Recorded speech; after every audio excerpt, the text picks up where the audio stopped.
Hey everyone, so today I'm going to Lake Suwa. It's in a city called Suwa, and it's a rather rural and small city of Japan, and there's definitely not many tourists, which I'm really happy about because it made me feel like I was really a part of the Japanese culture or like just like a regular citizen. And as you can see here, when I'm transferring at the train station, there were a lot of students. I probably just got off school, and I really like their uniform. And this episode actually started in the afternoon because in the morning I went to Kawaguchiko, and I actually went from Kawaguchiko straight to Suwa. Dude, there's like a lot of people there, and a lot of people in that train. But this train, there's nobody. Is it cursed? Cursed.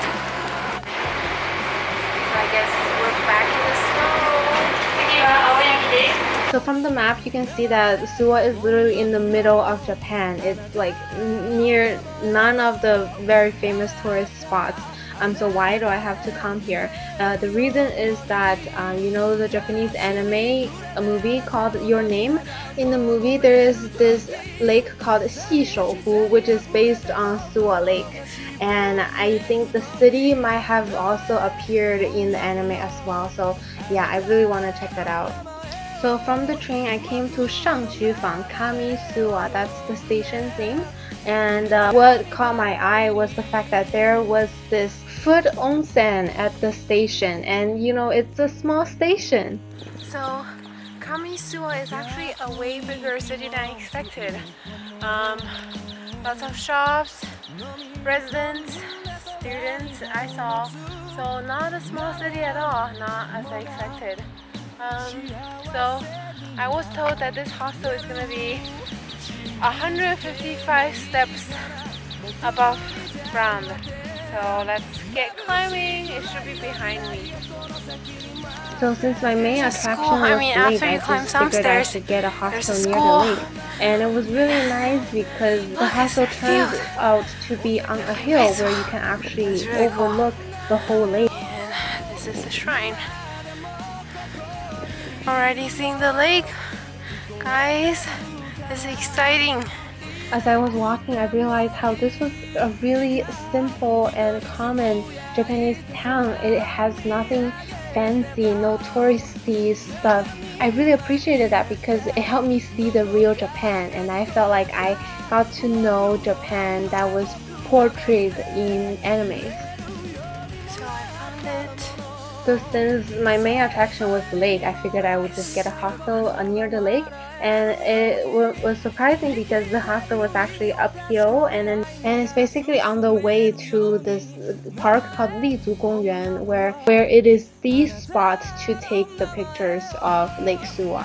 And so from the hostel you can already see a little of the lake, but I still wanted to head to the top of the hill to the park.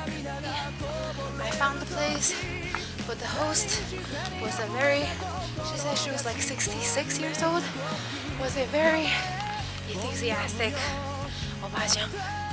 And she basically talked to me for like an hour, more than an hour.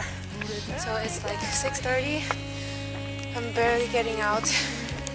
Since the hostel was already on the hill, I thought the park would be closed, but I was wrong. I still had to walk uphill for maybe about 30 minutes in order to get to the park or the top of the hill.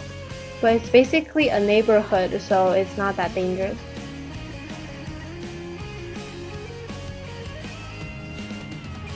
这就是在你的名字里出现过的走访湖。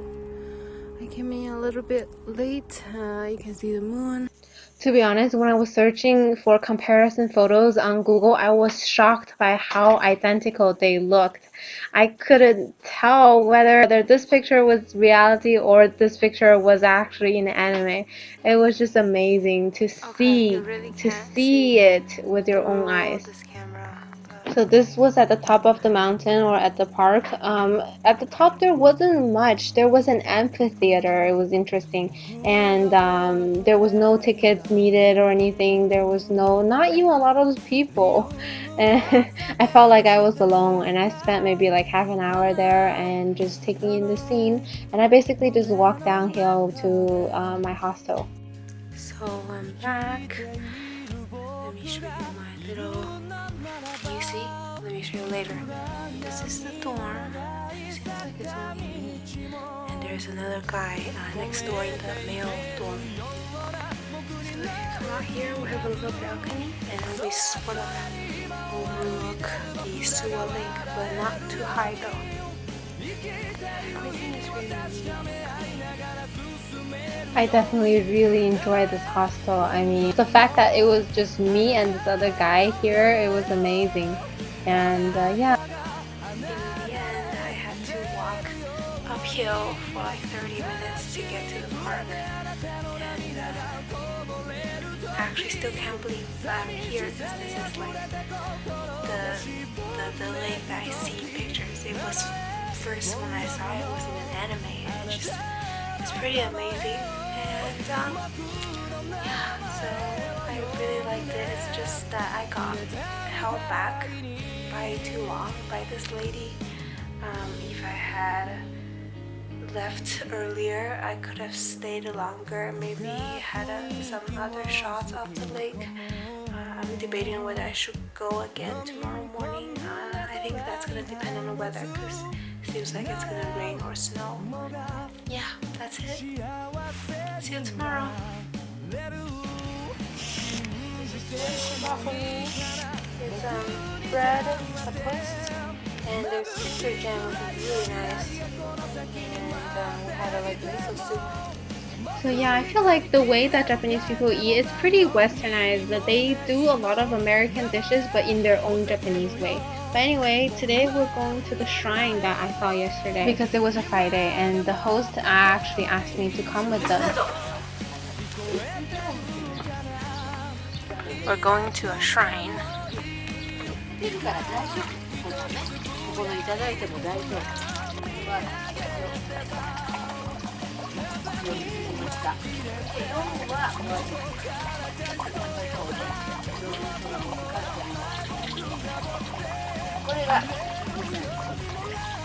So she was teaching us how to do the thing with the water. I actually didn't know it before.